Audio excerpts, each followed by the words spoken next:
you must hinge correctly in order to do a safe and effective kettlebell swing. Not too much, not too little. If you get that wrong, you can hurt your back, you can have hip pain, knee pain, back pain, and you're just not going to get the most out of the swing, get stronger, get fitter. You're not going to get that if you don't do this correctly. Today I'm going to show you how to hinge just right so you can do effective, safe, and powerful swings with my 3-step simple setup system. Alright, so the kettlebell swing is going to be based on, or the hinge is going to be based on the size of the bell. That's the first step. Alright, size of the bell and your setup. Alright, let's jump into it.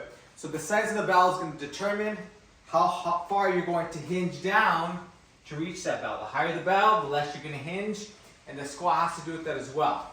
So first off, you have to think about and approach the bell from the setup approach. Okay, so you have to take the setup of the kettlebell as your first step, the primary step, and don't skip over that just to get swinging. So when you have the bell and you set it with the bell, you want to make sure that the kettlebell is going to be far space enough away from you so you can hinge correctly. If it's too close or it's too far, you're going to hinge either too much.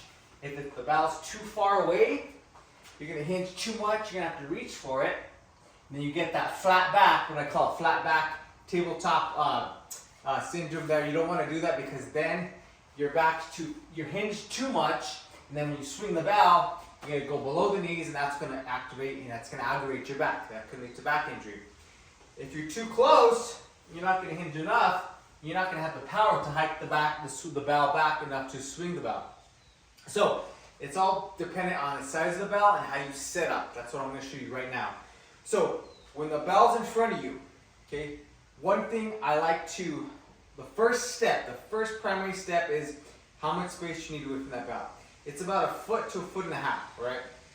Depending on the size of the bell. So you put space here, find your back heel here, and step out to the side. So it's about 1 foot or 1.5 feet space away. All right, and then I'm going to hinge down for the bell, and then I'm going to set it up. All right. So then this is where you hinge. This is the key point here. When you're hinging down, you want to make sure your shoulders are always above your hips, and your knees are shoulders above the hips, hips above the knees. Okay. So if you get that space away from the bell correctly, you're going to be able to hinge correctly as well. So that's a key point. That's going to set you up for a correct hinge at the squat. Okay, so you set up here, come out to the side. Okay, you find your hinge. This is where the hinge part comes into play. Finding your hinge with your hips. How do you do that? So you have a crease right here on your hips, okay, and that allows you to hinge. Your upper body hinges forward. Basically, divide your upper body and lower body. This hinge part, this hip crease that you have, that we all have. So you want to find that hip crease, okay, and you hinge into it. That's how you're going to hinge, okay? It's not squatting, it's hinging. There is some squatting involved. I did a video on that, you can check that out after.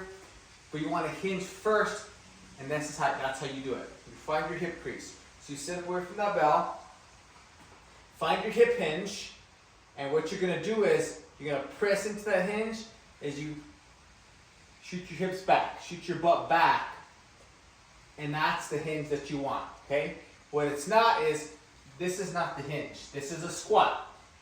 The way you know if it's the right hinge or not is are your hips going back? Is your butt going back, or is it going straight down? Back is hinge, straight down, that's squatting. You don't want to squat first, okay? So that's the second step, is finding the hip crease. So the setup with the foot space away from the bell, okay? Find your hip crease, and then press your hips back. Step 3, by pressing into the hip crease and shooting your hips back, shooting your butt back here, and that's my hinge. As you can tell, my shoulders are above my hips, hips above the knees, okay? And then from here, you would reach for that bell, okay? This is where a little bit of squatting is involved. But if you hinge correctly, you only need to squat a little bit to get into that position for the swing. Okay, so you hip hinge here, okay? Reach forward. If you've come far enough away, or if you've come the right distance away from the bell, then you'll be able to reach forward and the bell will be right there. That's why I stress the foot space away, bell here, hinge. All right, and then as you come down, I keep this position. I'm here, and all I have to do is tip the bell back. And I'm in position to swing. As you can see, knees are below my hips, hips below my shoulders. I'm not in that over hinge, tabletop position, or squat position, all right? It's the right amount of hinge. And where you can practice that is going through the 3-step system. Like I said, foot space from the bell, foot space away from the bell, bell behind sit behind the bell. Find that hip hinge. Get used to that hip hinging, okay? Shoot your hips back, shoot your butt back, and then reach for that bell, tip it back, shoulders packed down, then you're ready to swing. Then I'm just ready to swing right here. I hike it back, and then I go.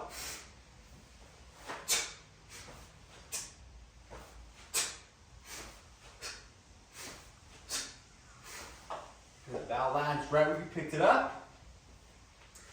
And that's how you do a hinge in the kettlebell swing. You're gonna know that you've done it correctly is if feedback from yourself when you're practicing this is when you shoot that bell back, bell comes behind you, okay? If you've hinged too much, the bell's gonna come way behind you, but it's gonna come below the knees, below your knees.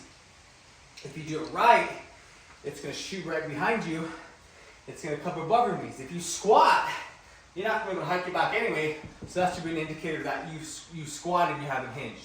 So make sure to practice the 3 simple steps. It's simple. Foot space away from the bell. Find your hip hinge. Okay?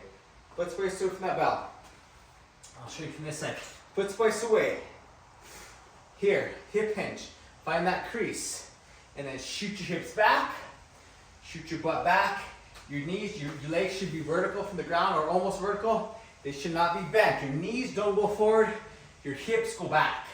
That's how you know you hinged correctly. And if you set up from the start with the right space away from that bell, once you hinge, find your crease, hinge it down, bell's right here, you're ready to go, you're ready to swing that bell strong, set it up, all you have to do is hike it back and go, just like this.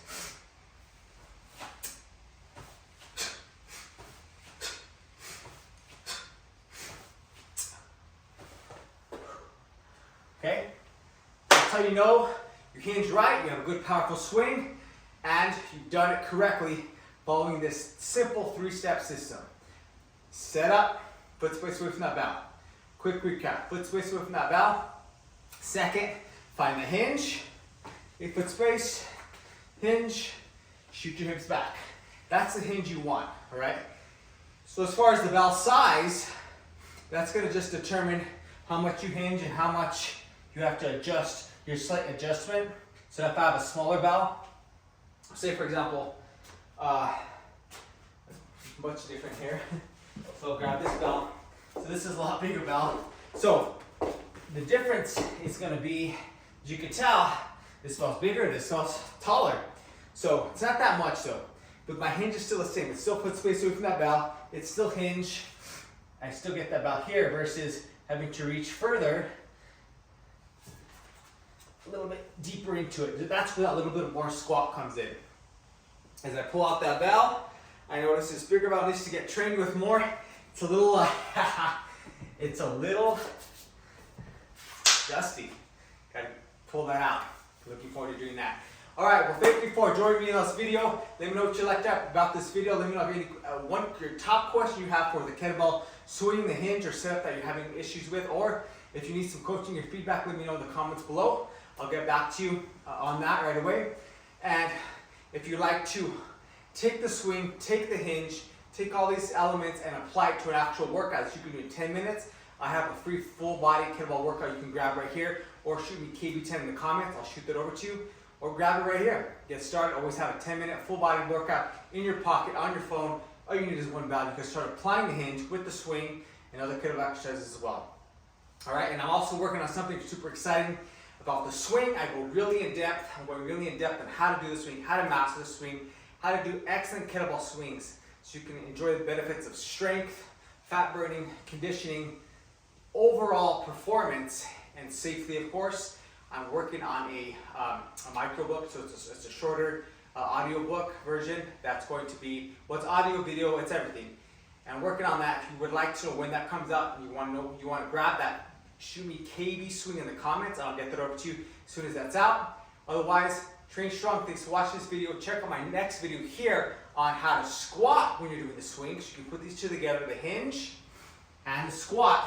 So you can have an excellent, strong, and powerful swings. You can get swinging, you can stay consistent, and start making progress one day at a time. Train strong, get after it. See you on the next video. If you like this video, let me know what you liked about it. Share with anyone that you know could benefit from the swing and in the hinge. This video, any video I put out. Otherwise, like I said, train strong, get after it, expect success. Never give up, practice your swing, get swinging, happy swinging. I'll see you in the next video. Have an awesome day. Go for it.